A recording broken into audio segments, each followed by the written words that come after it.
from? Oh, goodness. You're on. Wonderful. Thank you so much, Jan. We appreciate you. Good morning, everybody. Sunday greetings, beautiful human beings. I am here with this beloved group in front of me, and I'm looking for us on our Facebook page right now. So Garrett, if you're on there, I just got your message and we're just logging on now. So hopefully you find us. Let me scroll here. We should be live on our page. You know, I like to see that. There we are. Yay. That's where I see you in the comments and I see everybody logging on. Wonderful. Good morning. Welcome into our space of peace and healing and love. Thank you for joining us this morning. I invite you as you enter in to lean into love, lean into peace, release tension, you know, drop into the space where you feel yourself, where you can center yourself, feel yourself. Please let me know that you're here when you get here, because I see the numbers on Facebook logging in, but I don't see that it's you specifically until you leave me a comment or a thumbs up or a heart or something like that. So, you know, I love that. We welcome you into our spiritual community where we emphasize a no dogma approach to living a spirit-filled life. And we're so glad that you're here. And if it's your first time visiting us, we are so grateful that you found us. And I invite you to check out our website, brentwoodilc.org. And you can find additional ways to connect in there. And feel free to send me a message. I always love to hear from you. Hello, good morning, John. John says, hi, beloveds. Maria says, good morning. Happy Independence Day. Yes, it is 4th of July here in the US. And there's Nancy coming back into our Zoom. And yeah, this morning it's Independence, Liberation. That's how I'm thinking of it. Liberation Day. Here we are, ready. Okay, good morning, everybody. See you logging in. Happy July, our first Sunday in July. Our theme this month is letting go and letting be. So I think that's pretty in alignment with independence, as I think of it as liberation. This theme can keep us quite occupied, I think, for an entire incarnation. Letting go. Jan says, Jan and Robin are here. Welcome, everyone, to yet another new experience. Indeed. Thank you, everybody, for logging in. I see you, Randy and Bonnie and Peggy, Nivette. Good morning, everybody. Thank you for being here. I'm excited for today. So excited. I'm happy to introduce you to Zen master and therapist, JION BLONSTEIN, a beautiful human being, very near and dear to my heart. Correct me if I'm wrong, JION. And the name JION means universal love and warmth. And I think that's absolutely spot on for this soul being. His authenticity awakens others to step into theirs, and his deep care and compassion with a little flair of tell it like it is completely opens up such powerful healing. I can't even put words to it. And I think him being here today is perfect for our new theme, letting go and letting be, for July. So his message today is why therapy needs to connect with meditation. And there will be a workshop today. It's Independence Day, so I feel it's time to unleash, unhinge, liberate from constructs and systems and programs and conditioning and all that stuff, and getting in touch with the deeper part of ourselves. And I think JION is the perfect person to take us through that. So join us for an introduction to trauma-based constellation meditation. And that's our workshop. And JION will take you for a deep dive if you release resistance and you open up and allow. So this workshop will be at 11:30 to 12:30, and that's on a separate Zoom link. And that is on our website, brentwoodilc.org. And I will drop it here in the comments as well. So a reminder that everybody is welcome to our workshop. So right now you can text the people in your life who would really appreciate that you invited them to such a powerful space of healing. And again, that's at 11:30. So I'll drop that here. I am in deep gratitude for this connection and that you're here Zooming with us from Romania. Thank you, JION, for saying yes and joining us. Good morning, Florence. Good morning, Dennis. Good morning, Jennifer. Good morning, Karen. I see everybody logging in. Good morning, Debbie. Hello, everybody. Yay. And I have the magical and mystical Amber with us. She is sharing sound healing through her Himalayan and crystal bowls today. I am tremendously grateful for your presence, Amber. She's zooming in from the UK. So as you all know, I'm really grateful for Zoom for these opportunities to connect all around our planet. It's just so exceptional. Thank you, Amber, for being here this morning. We are very grateful to have you. Nancy Pimentel is an earth angel. She is always behind the scenes helping me and organizing many of our outreaches and always on the ready to get things typed up, printed up, and so many things around here run smooth as silk because of Nancy. She will be sharing our selected inspirational reading and our prayer of plenitude this morning, and we are so deeply grateful for you, Nancy. Thank you for being with us today. Let me see who else is here. Good morning, Sandy. Hi, Garrett. I'm glad you found us. I saw your message right as I was logging in. Yay. I'm so glad everybody is tuning in this morning. This is going to be a wonderful morning, and we have a workshop at 11:30. I hope to see everybody there.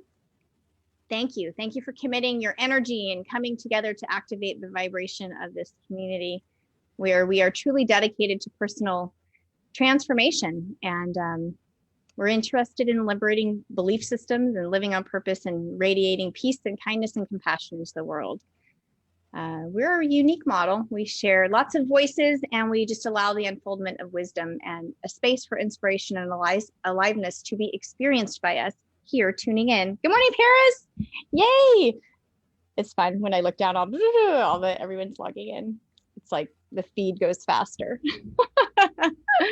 So Jion, Amber, Nancy, and I, we welcome you into this sacred space. A few reminders. Our monthly concert is coming right up. It's Saturday the 10th at Veterans Park in Brentwood. I will be up there in the Bay. We will be meeting at 11 a.m. that day for a sacred circle. The band will begin at 12:30 as usual. Please message me and let me know that you plan to be there at 11, just so I can have an awareness of who's going to be there for the sacred circle. What else? Mark your calendars. Faith Rivera will be back with us. She's offering a special event. It's her sing, dance, play workshop. And this will be on Saturday, July 24th at 1 p.m. Everyone is welcome to that. There's going to be more information about that on our event page on our website, brentwoodilc.org. Kathy says, good morning. Siggy and Jim are here. Yay. Yes, we have a wonderful group with us this morning. So excited. If you or anyone you know would like life affirming prayer, please feel free to submit a prayer request right on our website. It's on our prayer and healing page. I think it's under the connect link. So our angel team prays over those for 7 days. All right, everybody. I love you. I'm so glad you're here. We are going to open with our mission statement. So I invite you to just drop in, feel in to this space with me. We are an open, heart-centered spiritual community, honoring the one presence within us. We welcome all people to connect, grow, and expand in wisdom, compassion, and love. And we're so grateful for your presence here, co-creating this space. I am going to hand the screen over now to Nancy, who has our inspirational reading this morning. Thank you so much, Nancy. Morning, everybody.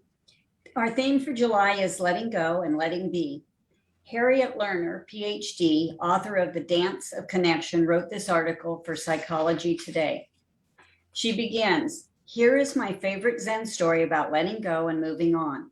2 traveling monks reached a town where there was a young woman waiting to step out of her sedan chair. The rains had made deep puddles and she couldn't step across without spoiling her silken robes. She stood there looking very cross and impatient. She was scolding her attendants. They had nowhere to place the packages they held for her, so they couldn't help her cross the puddle. The younger monk noticed the woman, said nothing, and walked by. The older monk quickly picked her up and put her on his back, transported her across the water, and put her down on the other side. She didn't thank the older monk. She just shoved him out of the way and departed. As they continued on their way, the young monk was brooding and preoccupied. After several hours, unable to hold his silence, he spoke out.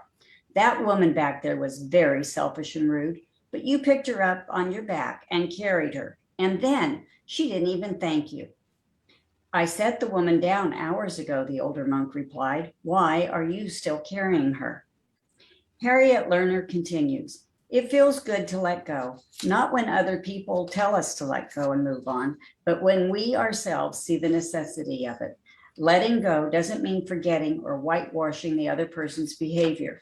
It means protecting ourselves from the corrosive effects of staying stuck. Chronic anger and bitterness dissipate our energy and sap our creativity. Each of us has a certain amount of energy that fuels our spirit. If 5% or 75% of that energy is directed toward carrying someone who has wronged us, then that same percentage is unavailable for other pursuits. If anger keeps us stuck in the past, we won't be fully present, nor can we move forward into the future with our full potential for optimism and hope. We don't need to forgive a particular bad action when the other person fails to genuinely acknowledge the wrong. But we do need, over time, to dissipate its emotional charge. We need to accept the reality that sometimes the wrongdoer is unreachable and unrepentant, and we have a choice as to whether to carry the wrongdoing on our shoulders or not. Thank you. Thank you so much, Nancy. That's one of my favorite illustrations of letting go. Thank you for sharing with us this morning. Okay, I'm going to hand the screen over to Amber for our sound healing this morning. Thank you, Amber.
had to come back.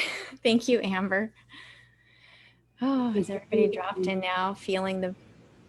Go ahead, Amber, were you going to say something? Just going to mute my mic. Oh, thank you for that. We appreciate you. Wow. All right, Nancy, are you ready? Are you there? That was beautiful, Amber. Thank you. Yeah. The prosperity blessing. I invite you to join me now for our blessing on this bright and beautiful day of celebrating our freedom as a nation. Take a deep breath, breathing in love and light. Hold it gently. Now release it slowly as you connect through your heart with our message of prosperity. We come together today, opening our hearts and minds to the one spirit, the light, infinite mind, knowing that there is only one power and one life, and that is the life of spirit. We affirm that we are one with spirit, and there is no one, nothing that is separate from this oneness. We are one with that infinite mind, and that has created all that is. We know that the divine qualities of peace, of power, of plenty, of wisdom are already within each of us, and we embrace those qualities now. We go forth in the truth of who and what we are, saying yes to our prosperity, our harmony, our health, our order, and our love. We step forward with love and anticipation, fully supporting our amazing expansion with our time, talents, and treasures. We are whole and perfect just as we are, and ever expanding into new and exciting frequency. We are feeling it now. We are thankful for the opportunities that come our way and each and every person who contributes to co-creating our community. And with the greatest gratitude, we accept this transformation of consciousness for ourselves and our community. We know that it is done, and we give thanks. Now we release, we let go, and we let spirit do its perfect work. We trust the universe to provide for us. It is done, and so it is. And now a few reminders of the events coming up that you absolutely will not want to miss. Next Saturday, starting at 11 o'clock, Connection in the Park with meditation, Amy's small talk, lunch, and Band 360 beginning at 12:30. Bring something to share, drinks will be provided, and the recommended love offering is $15 to $20. Emmy Award-winning singer, songwriter Faith Rivera. Sing, Dance, Shine, Play Shop, all on Zoom, coming on Saturday, July 24th at 1 p.m. Register at the BrentwoodILC.com. Suggested love offering is $20. All donations will go to our expansion project. Join us on Zoom every Friday at 10 a.m. and every Monday at 7 p.m. for 10 minutes of silent meditation to affirm our expansion project. Use the after service link. Blessings and have a wonderful week. Thank you. Thank you, Nancy, so much for those reminders. And thank you, everybody, for all of your contributions and donations. You know, they say, I value this center. I find value in this mission and the message here and the music shared. And so it's a way to participate in the law of giving and receiving. So thank you for that harmonious interaction. I'm going to hand the screen back over to Amber for our next set of sound healing this morning. Thank you, Amber. We appreciate you. Thank you.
Thank you, Amber. Thank you so much. I was looking around. I have that same chime and I can't find it. I was gonna, oh, it's up here. Let me show you. I have the same one. I just love it. It's just the most beautiful sound. Do you have it too, Gian? Thank you. Thank you so much for sharing with us this morning. Thank you. What a beautiful Thank you time very much for together. having me. And it all worked out beautifully. Sometimes before we log on, we're doing sound checks and things aren't always ironing out perfectly. And then we go live and it's all just beautiful. Thank you, thank you. Thank you, Nancy and Amber, for joining with us this morning and activating this space. We really appreciate you. Thank you, thank you. Okay, everybody, let me check in here on the feed and just say hi. I see everybody there. Good morning, everybody. Okay, I am so excited. I'm just delighted to be here with you, Gian, and I am so grateful for you sharing your time and energy with us. Gian is a gift to all who cross his path. Absolutely. I'm going to read you his bio so you get to know him a little bit better, and then I'm going to hand the screen over to him for our message this morning. Zen master and trauma therapist Gian was born in Transnistria. Did I know? I didn't say that. Transnistria. Transnistria. And I had to look that up. And he told us a little backstory on that this morning, which isn't actually there anymore. And you said because it's in transition, and that's so beautiful. Such a perfect place for you to be born. Exactly. Yeah, perfect. He began his spiritual inquiry at the age of 13, monastic monk practice, and I don't know if I have this pronunciation right, Unsri? Eigenji in Japan. Yeah. Yeah, at the age of 23, in Japan. And at the age of 30, he was granted Enka, a license to teach by Sokan Roshi in Kyoto. He is the author of Zen Therapy and Kohn's Lost in Translation. Gian studied Gestalt therapy. Gestalt therapy. I'm going to get my German down. And power psychology in Germany and Zen in Japan. He developed his own method, a combination between Gestalt therapy and transpersonal psychology, trauma therapy, and Zen, which he uses and continuously evolves. I really like that part. This results in a lively, always novel method of self-experience. It motivates and supports people in their efforts to master life, as well as to find fulfillment, especially inside. And it is my tremendous joy to have you with us today. I am just so deeply grateful, as I know the whole community is.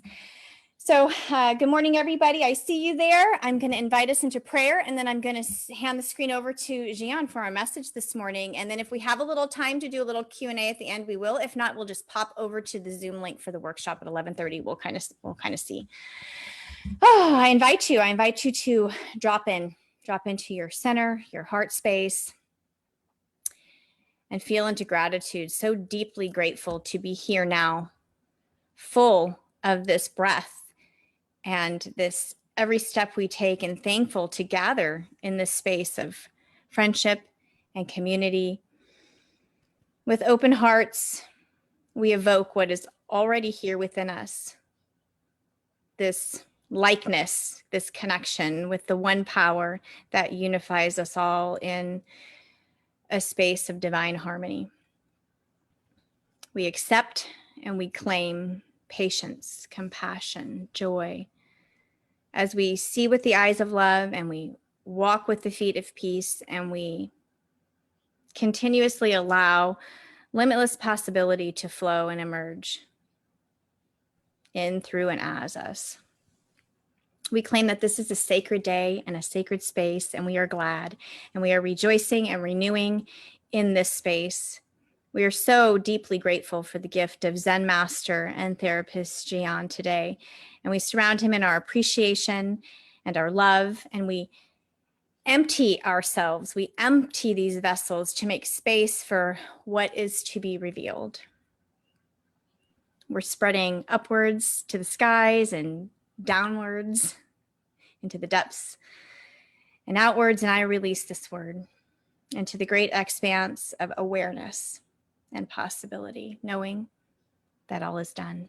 And so it is. Amen. Ashe. Namaste. Thank you, everybody, for being here with us. I am so grateful. I'm handing the screen over. Thank you, JION. Thanks, Mia. You raised the energy so high now. All I can do is just falling down and let it go. So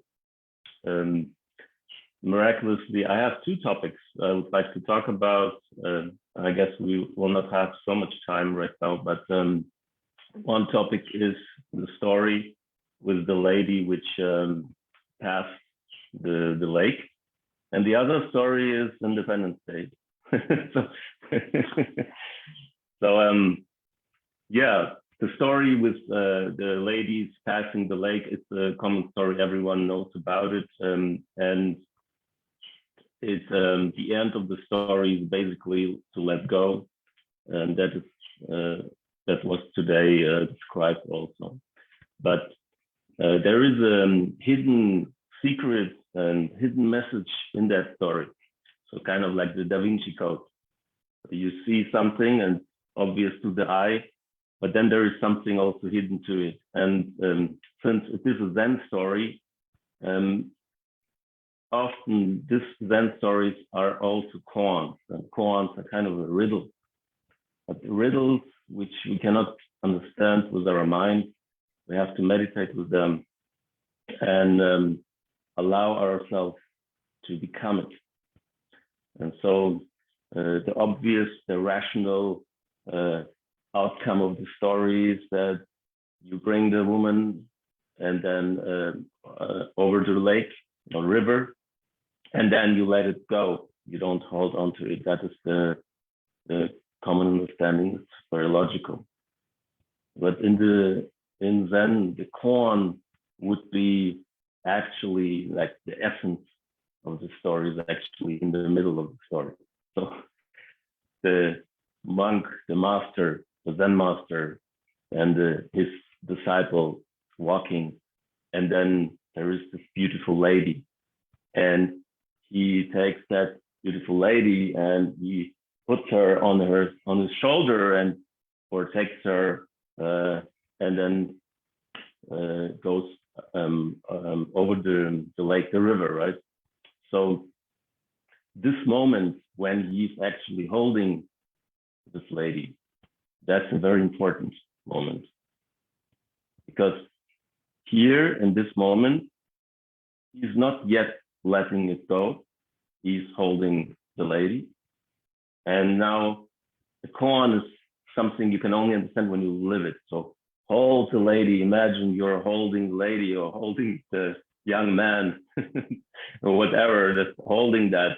And of course, it's a monk, right? And then there is the other younger monk who has a lot of desire, right? And we all have desires, some more, some less, some depends, I guess, also on the day. So this man holding the lady, she's beautiful, obviously, she's attractive. And so, of course, it creates emotion, it creates sensation, it creates hormonal effects in the body. So it creates a lot of energy moving. And so it is easy to then let it go. But what about holding that lady in that moment? What is he doing? So that is the question. What you're holding that lady. So from the perspective of the monk, the younger monk who's holding that lady, if he would hold that lady, he would have desire, strong desire. So the other man or master also has desire. But while he has desire, he involves himself in his mind, he imagines, he loses himself in the imagination, in the thoughts, and so on.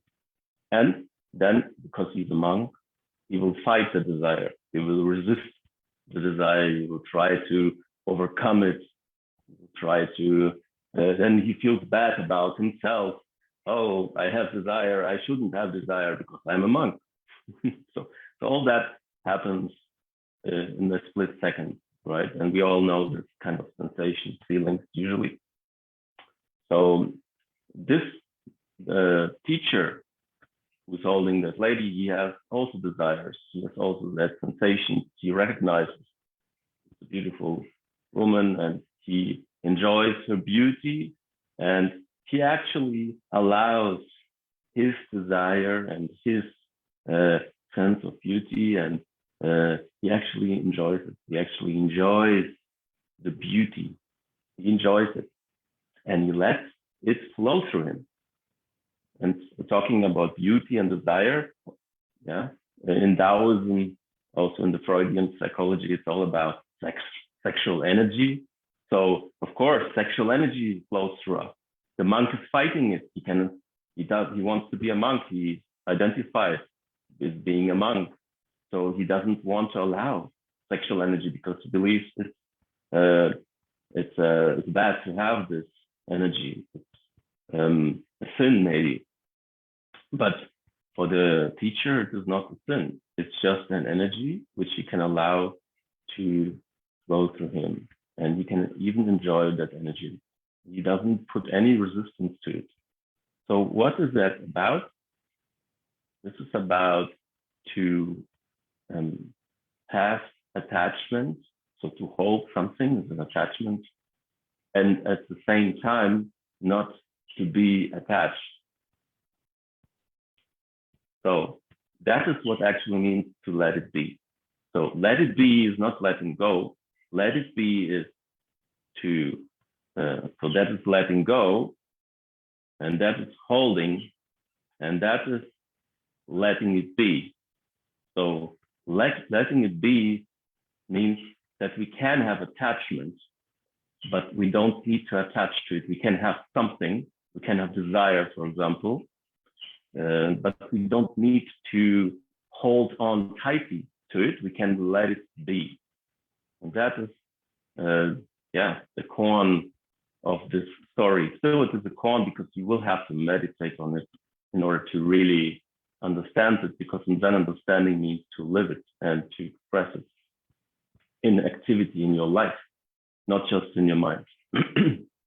So that is the story. And Independence Day, well, what means Independence Day? I think it means for everyone a little bit something else. So, but the sentence Independence Day, the word independence, it raises a question, and that question is independence from what? So now we come to the therapeutical aspect, and now I show you basically through this example how both fit together and work together, the Zen world and the therapy world. So independence has two meanings for me. One is the spiritual independence. Like you can, for example, you can explore spirituality and realize that you are actually free from the body, free from the mind. That is the independence you can gain. Of course, there's then also the historical independence, the independence from, or the current independence, or the physical independence. Let's say instead of working for someone, being a freelancer, or in the historical sense. So our ancestors, most of our ancestors were at some point slaves, or they were not free. And so that is also independence. So we have the spiritual independence. When we meditate, we realize this awakened mind, and we have the physical independence, where we just want to be free and do what we want in our life. And then we have, so it's basically three, then we have the historical or the therapeutical independence, which is in the past. Maybe we didn't experience it, but our ancestors experienced it. And so here's an important topic for me, which is that a lot of the trauma which our ancestors, our parents, our grandparents experienced is still hidden in us. And we are living our lives around this trauma. And trauma is a big word. It can mean many things. When I talk now about trauma, I mostly mean just the condition that came out of the trauma. So let's say you have a stone and that stone is trauma, and you put that stone on some board, on some wood for 10, 20, 30 years, and then you take that stone, the trauma, away, you still will have an imprint in the wood, which will not go away. So even though you took away the stone, there is still that imprint. And so that is a condition. And so even if we are not traumatized anymore, we are still conditioned by the trauma in many ways. And so in psychology, sometimes it is called transgenerational trauma. We have a lot of trans today, this word. And so this is very important to see that actually a lot of our lives are around this conditioning without us actually noticing that this happens. And it doesn't matter what culture you are from, what country you're from, because if you look far away enough, then you will see that your ancestors at some point experienced trauma, and we are still carrying it in us, and we are living our lives in us. And the thing is that, for example, if you look, Independence Day, again, if you look at the Independence Day, and if you look at American history and the civil wars, so all that trauma is still stored in you, in the collective consciousness of the human beings also. But especially in the people who are living, let's say, in the US, so those who are living in the US, most of you have that trauma, that conditioning still inside yourself without noticing it. And so then how do we see that it's still there? Well, you just look at current politics, what happens right now.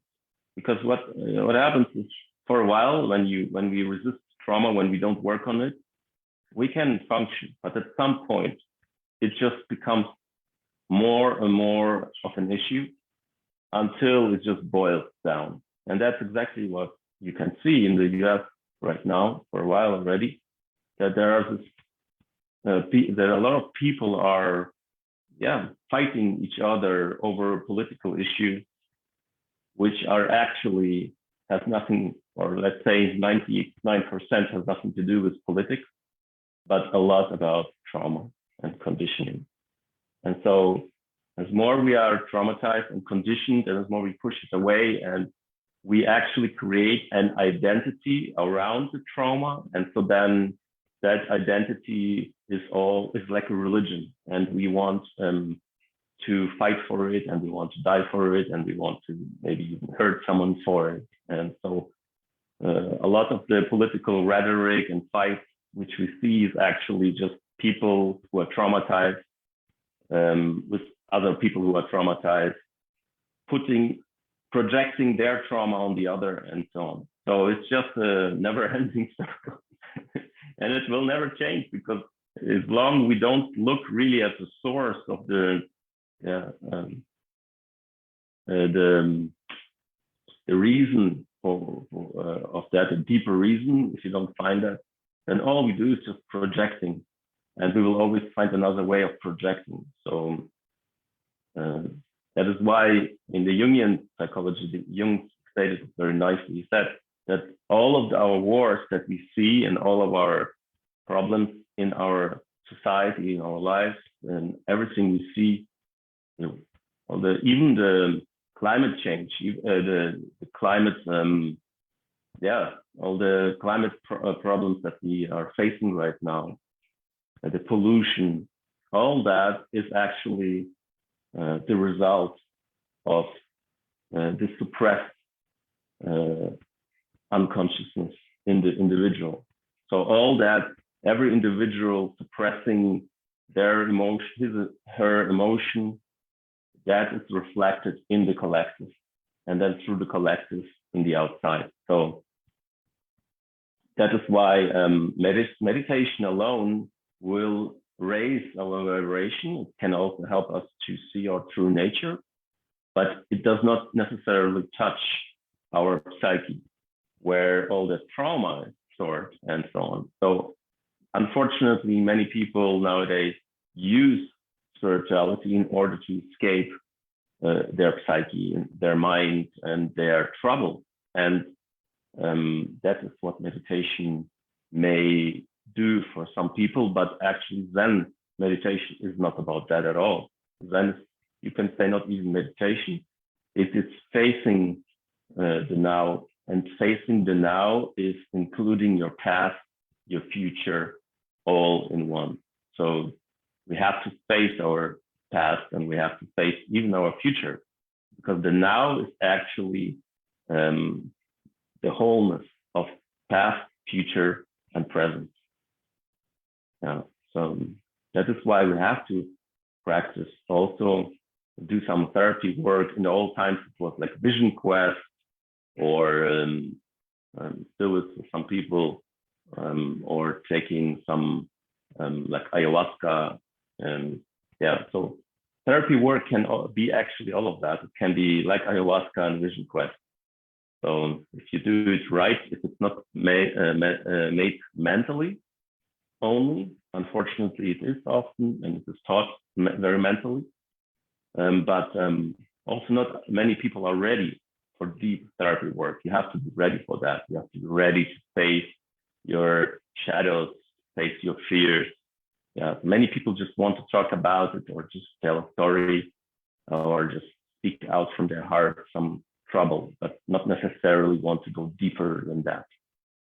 Yeah, but it is in the process.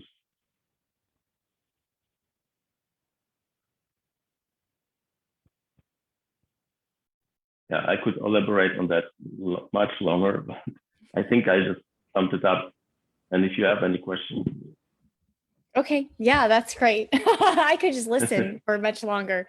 I was really thinking, and I always love your perspective on everything. So I always have this idea, like if I'm raising my vibration or frequency, however you want to say that, like shadow stuff inevitably comes up to heal. And so when you were speaking about the collective, would you, I don't know, what are your thoughts about that? Do you think it's something similar? Like if the right vibration is raising, say, let's just use that, and there's all this sort of shadow coming up in the collective, what do you think? Yeah, so it depends really, of course, on the person. I was talking generally, but of course, individually, it's always different. So now for you say when you raise your vibration, a lot of shadow also comes. That's good. But it's not like that for everyone. So just as an example, I had once a yoga teacher, and this kind of example I can tell you plenty. So she was practicing yoga for over 10 years or longer, and she was a teacher for yoga. And we went in a session into an emotion which was difficult for her to bear. And after about 3 minutes tuning with that emotion, she just Actually even shorter than that probably. I felt that she is basically becoming empty. And I asked her, so what do you perceive right now? And she said, oh, I am purely empty. I am purely bliss. And I said, but what about the emotion? It's gone.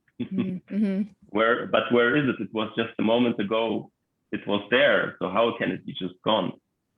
So she said, I don't know. But she just wanted to remain in that bliss. And so I showed her that she's actually bypassing her emotions, the ones she doesn't like, through bliss and through spacing out.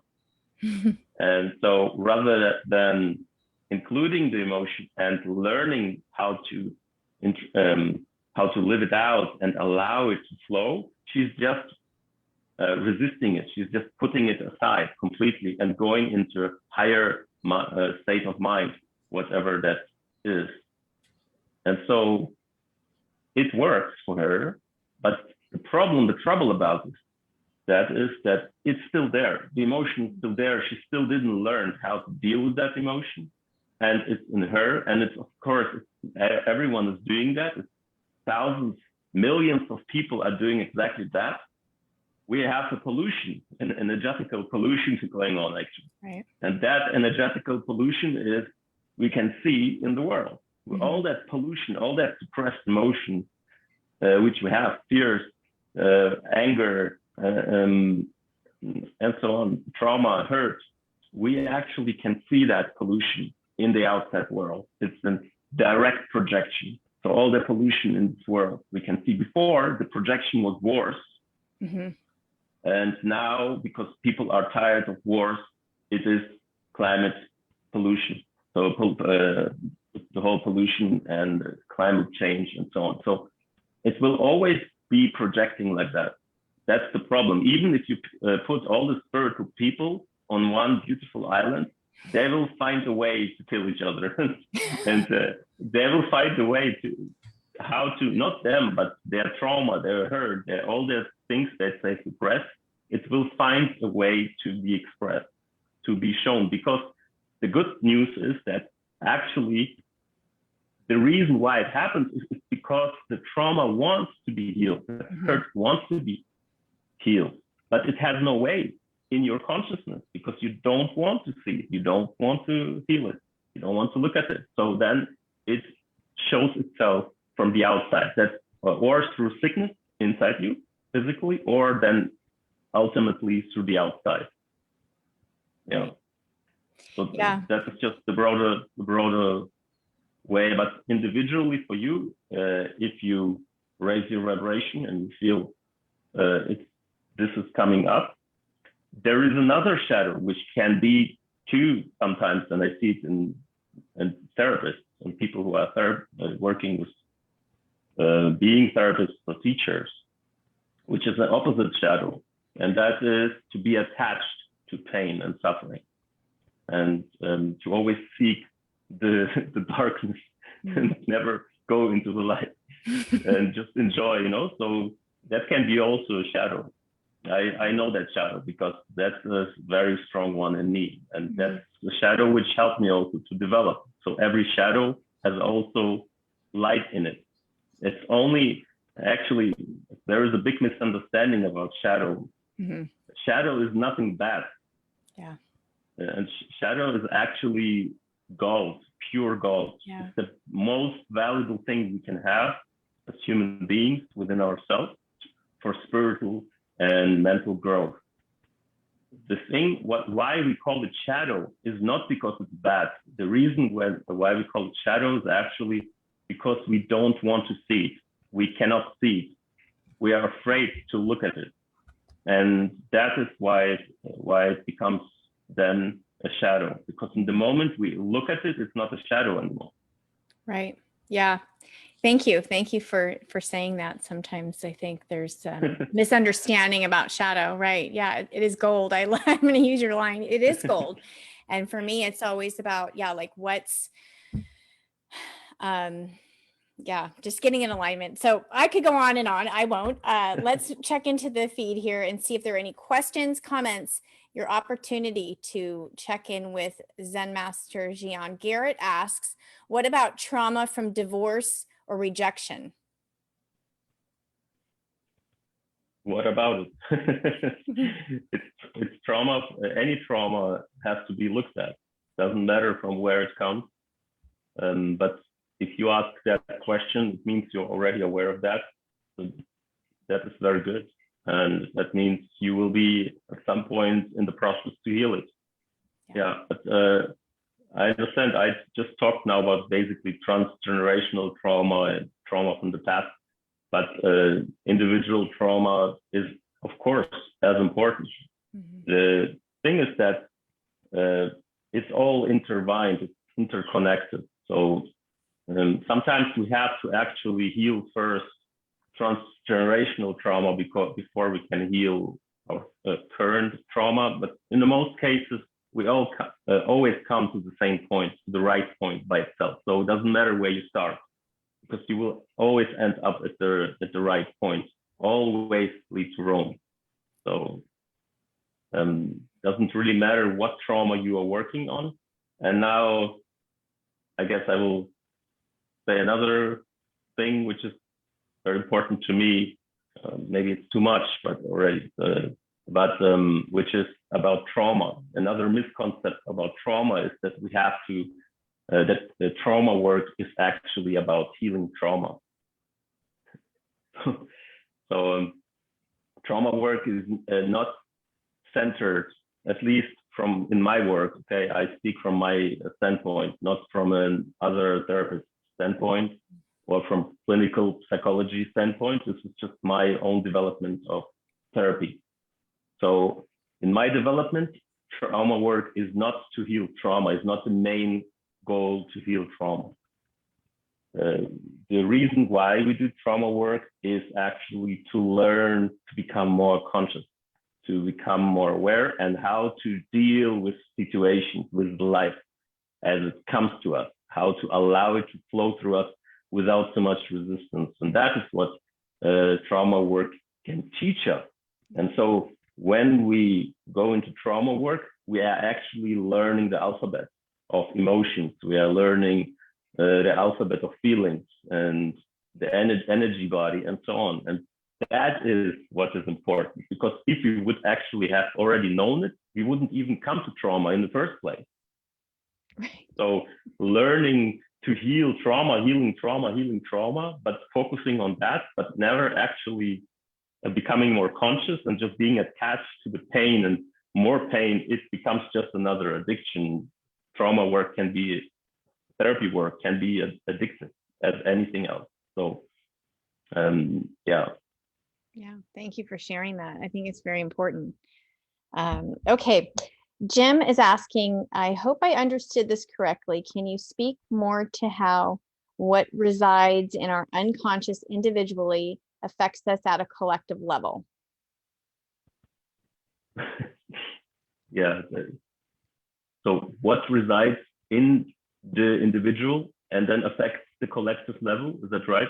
What resides in our unconscious individually and affects us at a collective level? Yes. Yeah. Yeah, well, there's really anything that you see in the outside world, but let's not go so far. Just look at your life. So whatever you see in your life, whatever happens there, it may be also just your own projection. You have to find it out. But oftentimes, to some degree, it is. I don't say, and I never go into extreme. I try to. Sometimes I do, and then it's my mistake. But that's also something very important in my work, never to go in any extreme, to find the middle way in that. So the middle way here is that, because some people say that everything in our life, what happens is actually a projection of our inner world. I don't agree with that, because that is not what co-creation is about. And the world is affecting us as we are affecting the world. So it is true that we are attracting and projecting a lot on the world, but more important is not what happens in the world, more important is how we deal with it. So, for example, there is a story, I will not tell the whole story, but most of you maybe already know that story with the horse, where Chinese guy somewhere in the rural Chinese area, someone presents him a horse, and he's saying, okay, good. And then the neighbor said, wow, you're such a lucky guy. And he said, maybe. And then his son is riding on the horse and breaking his leg. And then the neighbors say, oh, you're such an unlucky person. And the guy said, maybe. And then the war breaks out, and the son has a broken leg. He cannot go to war. And the neighbors say, wow, you're such a lucky person.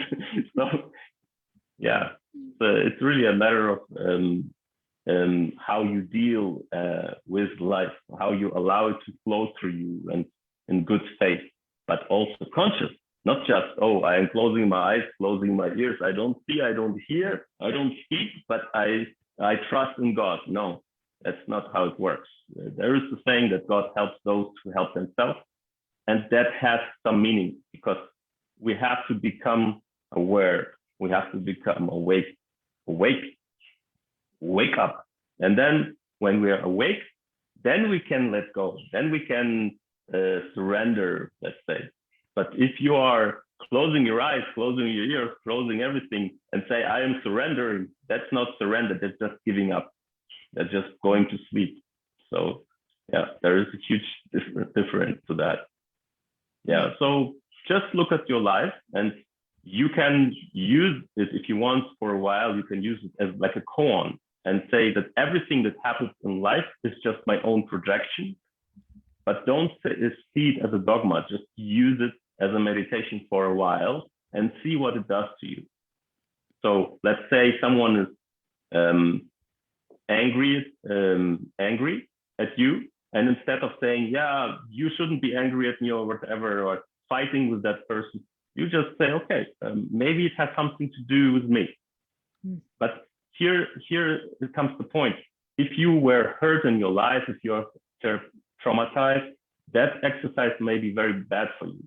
So only if you have already some stability, you should do that kind of exercise.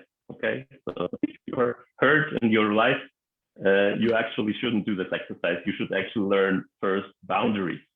So now we come to another important point. I hope I still have time. Yeah, you do. Yeah, keep going. Yeah, all right.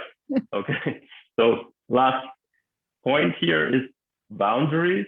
And so you see a lot in the spiritual community, people who say, oh, I have no boundaries, I'm free, and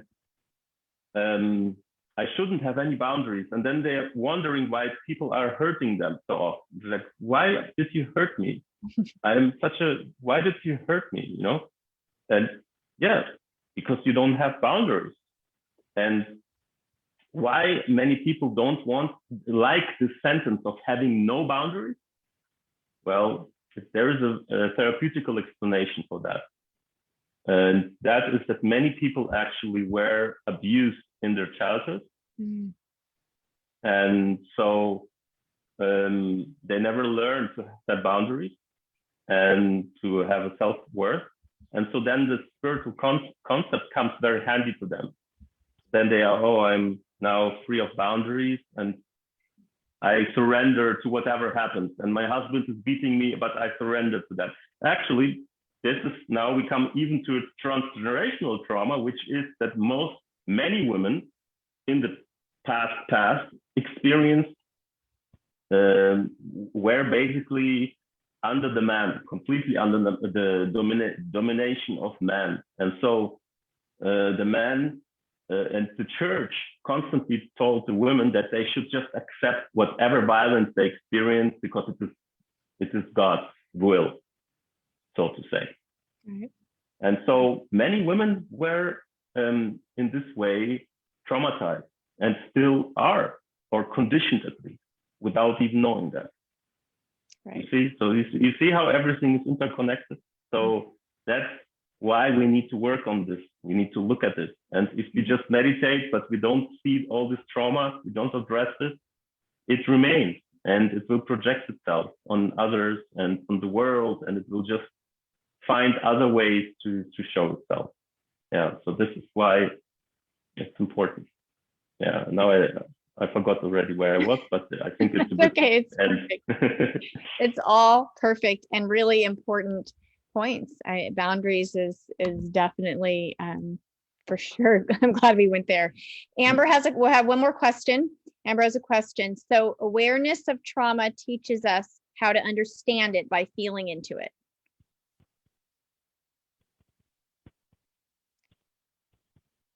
So awareness, one more, can you repeat one Yeah. more time? Awareness of trauma teaches us how to understand it by feeling into it. So I think Yeah, it's a tricky question. It can mean so much, but yes, I mean, when we look at darkness, okay, so there is this idea that we have to transform darkness into light. I guess you heard that idea. Many people heard that idea, right? Many people have, yes. Yeah. I know we laugh. So and I pardon my English. I mean, it's just my fourth language or fifth. I don't know actually. So this idea is quite wrong.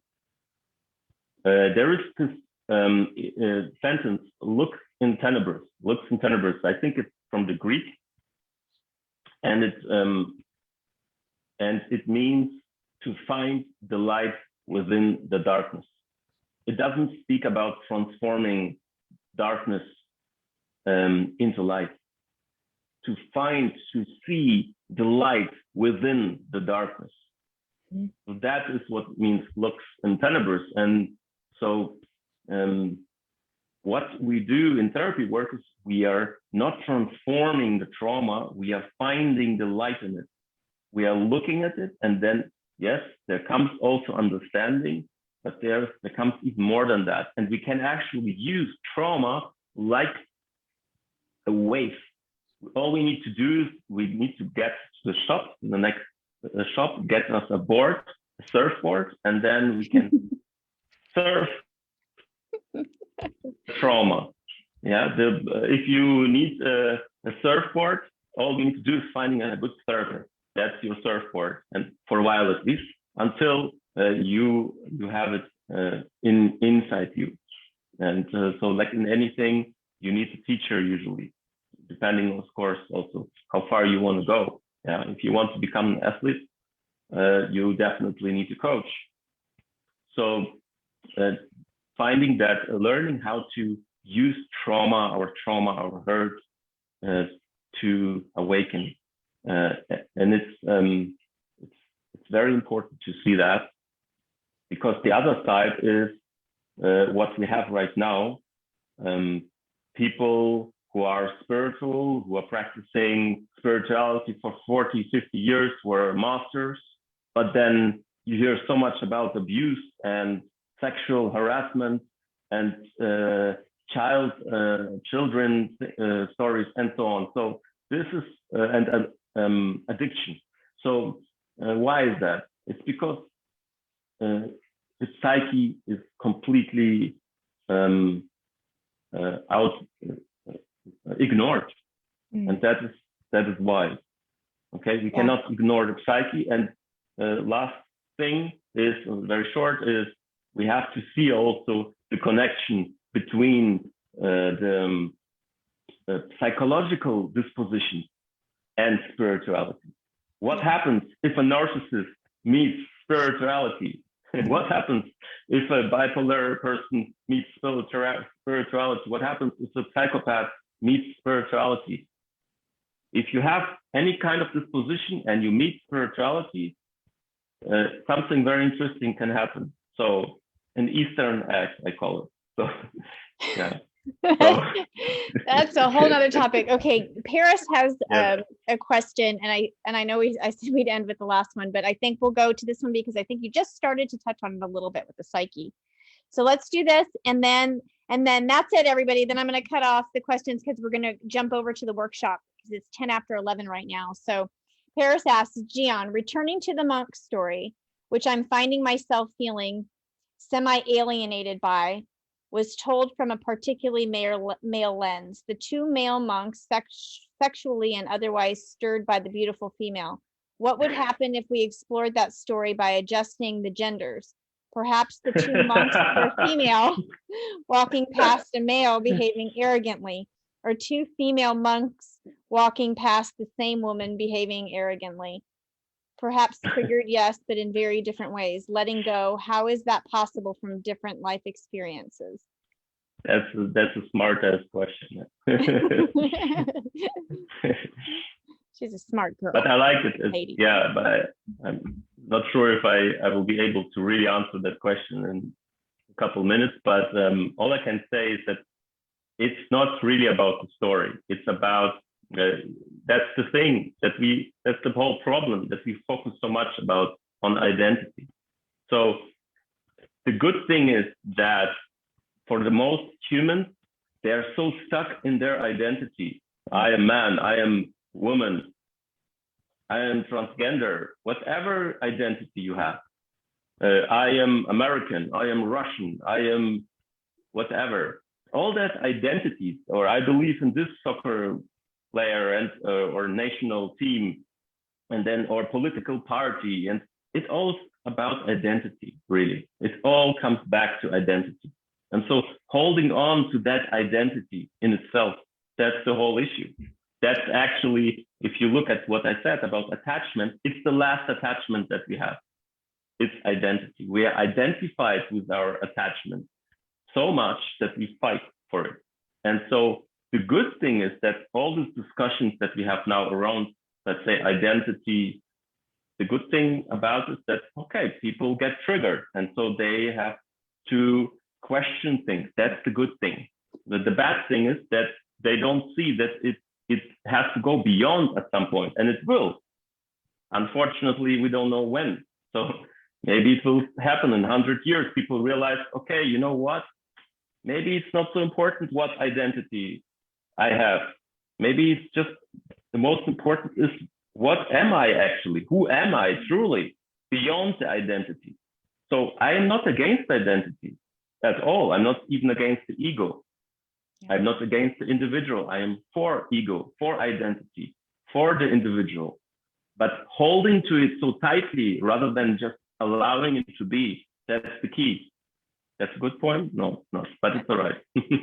That's the answer to the riddle. That's the riddle we talked about. Was it the Buddha who said you only lose what you cling to? Yeah. So it's just the clinging, right? Okay, we could go on, and I would love to, except we are on a time schedule. So it's 11:15. I am going to take us out of here with our prayer of transformation. And I invite you to go. Is your book's on Amazon, right, Jion? No, my book is not out yet. It will maybe come out in 1 year or 2 years. I have no idea. So I thought I already saw an advertisement for it. Okay, well, wait. As soon as yeah. The first edition, long time ago, yeah, but it's a different book now. I see. Yeah. You're revising it. Wonderful. Okay. Well, we'll keep our eyes peeled for that, for sure. Okay, everybody, we're going to hop onto the Zoom link in 15 minutes. So go ahead and get yourself comfortable. However you do that, get an apple, tea, whatever, and we'll convene over there. Thank you, Jion, for sharing your wisdom here with us today. I am so grateful. We'll definitely have to stay connected and have you back with us. Thank you, everybody, for tuning in with us. Thank you for your contributions and your donations. We appreciate your outpouring of love. You can find out how to support our community at brentwoodilc.org on our Ways to Give page. I'm going to close this with the prayer of transformation and then pop over to the Zoom link. There's so much gratitude coming in here for you, and sending it your way, Jion. The light of God surrounds us. I am light. The love of God enfolds us. I am love. The power of God directs us. I am power. The presence of God watches over us. I am presence. Wherever we are, God is and always shall be. And we are divine beings. You are divine beings. Shine on, beautiful ones. I will see you in 15 minutes on the Zoom link. Thank you, Jion. So much gratitude. Thank you very much, and punch it.